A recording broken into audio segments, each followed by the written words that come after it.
and welcome to our newest episode of Club Hype. Welcome to the Club Hype podcast, New Year's edition. It's the 17th of January, but still the first English version in the new year. Happy New Year, Max. Happy New Year. Club Hype is our format where we focus on audio topics, especially on corporate audio and podcasting.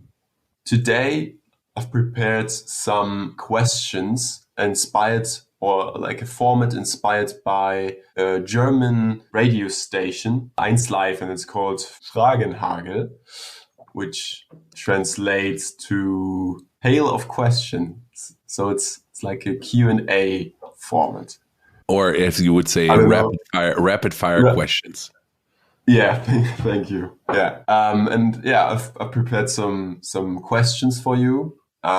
Expecting short and precise answers from our corporate audio expert. Yeah, are you ready, Max? I'm ready, even though everybody who knows me knows that it's tough for me to give short answers. Yeah. Okay, you'll do your best. Yes. Perfect. So, first question, monologue or dialogue when it comes to podcasting? Of course, dialogue. The format lives from people interacting. That's what people want to listen to. There's certain parts where a monologue makes sense when it comes to news updates or, trying to get really, precise and consistent messaging out. But generally, I prefer dialogues. It's more dynamic. It's more fun. It gives different perspectives on stuff. And I think that's the major reason why podcasts have been so successful in the past few years. Perfect. Thank you. Why corporate podcasting or podcasts? Well, for most of us or a lot of us across the world, podcasting has been an essential part of our daily consumption of news or entertainment. And as we've seen with other tools, they're moving into the corporate space. So corporate podcasting is a great way of interacting with a community that's already enjoying podcasting in their personal life. And that's why we moved into that space, because we saw that gap for audio in the corporate space. And now we're seeing companies are, focusing more and more on that. And it should be just a channel like any other channel, text and video. Audio is going to be that channel that is going to have its mark or going to leave its mark in the corporate space as well. Mm-hmm. And what role does a target audience analysis play when conceptualizing a podcast? I think it's the most important aspect of it. Whereas later on, you can test out things when it comes to the actual production or the actual format. There's a lot of ways you can test it out to understand what your audience wants. But from when it comes to format or hosting or, all that kind of stuff. But understanding the audience is the most important part, and you should spend enough time on it. And it's really important answering those questions of, who you're trying to target. A lot of times people aren't 100% sure. And the answer shouldn't be all employees that I have, for example. In our case, no, it should be more specific, because then content becomes much more precise and more accurate for that audience. And the second question you should always ask yourself is, what does that audience that I'm trying to reach wants to listen to? So what do they want? What are they interested in? What do they want to hear? Because that might be different from what you want to communicate to them, really understanding what they want to hear. And the third question, and that is really then the most important one and the tiebreaker of if you're going to do it or not, is, do I have that information that they are looking for? Can I provide value add to what they want to hear?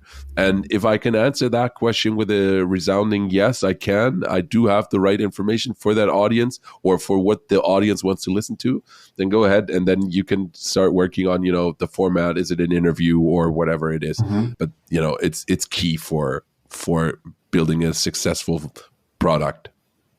Yeah. What are some challenges in integrating a podcast into maybe a marketing, like an external podcast, or also especially maybe in the internal environment? To answer the first part, podcasting as a marketing tool, like branded podcasts or corporate podcasts, I think this is widespread knowledge, and it's just a way of, do we really need it?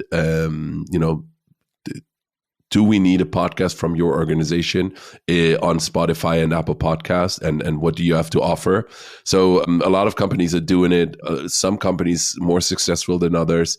So that is really the question of understanding the format and creating a format that sticks with the audience, and people have understood that. And I think, finding the right balance between invest and outcome is important, and understanding that it's a marathon and not a sprint. Those are the two main challenges, I guess, when you want to communicate externally, like in a marketing environment. Internally, as you're communicating internally, there's you have better control over cost. You have a much clearer target audience. So there's a few upsides to that, but I think what is challenging is not just seeing a podcast as a marketing tool, but as a great way of interacting and communicating. And once you understand that, then you see the value of using podcasting in an internal space. So the understanding that podcast can be more than just a marketing tool, that is the one thing, and that is can look a bit different from what from your basic knowledge of what a person in an organization thinks of what a podcast is. And then finding the resources, especially in internal communications, I think it's getting better that people are putting more focus on that specific part in the organization. In the past few years, I think they've been understaffed, overworked, disregarded, and so internal comms has struggled. And then adding another channel or adding another way of communicating is tricky and difficult. Finding the resources to get a project off the ground, and then understanding what I can do with it. This seems to be more of a challenge within the internal environment of podcasting. Yeah, if you would choose to or decide on developing or on marketing maybe an external podcast, what would be the best tool for promoting it, for just promoting podcasts in general? I think at the moment, the promotion tools that you are being offered to buy the podcasting platforms like Spotify, Apple Podcasts, meaning like being the biggest ones, but then you can have a look at all the other distributors. They're not great. Discovery is tricky. So the most important channels to promote your podcast externally are Instagram and TikTok, I would say, to grow your audience if you are in a B2C context, especially. And I think and a few studies have shown that just recently came out. Another great way of doing discovery for your content is also YouTube. So it's those video platforms, which is, seems a bit odd, but I think hopefully in the next few years, we will see better promotion tools and other ways for discovery for audio only. Just, coming back to Clubhouse, from back in 2022, that could have been a great way of, those, social audio platforms, or, where it's like little audio snippet platforms with maybe just an image on it or something like that. Could have been interesting. I don't know. So we will see. Yeah. And what would be the best tool to measure the success of your podcast? And maybe you've had some podcasts of your own. What was the most surprising discovery when measuring your own podcast success? Maybe if there's a story. So it really depends on what you're trying to achieve. So it's the consultant kind of like answer, saying it depends. To me personally, I think impressions and downloads is a valid number to see if you're performing. But if you haven't set a target audience first, then that number doesn't mean anything. If you're trying to reach, let's say, every dentist in Germany, and that number is around, I don't know, 7,000 people, then that is kind of like the target audience. So if you then reach 5,000-6,000 out of those 7,000, then you have a great number. If you want to be the biggest podcast in Germany, 7,000 listeners isn't the best number. So it really depends on who you're trying to target and what your goal is. And considering a social media, like in that external space, podcasting is similar to any other social media platform that you're using. I think the more important things than just the number of downloads you're getting is the interaction.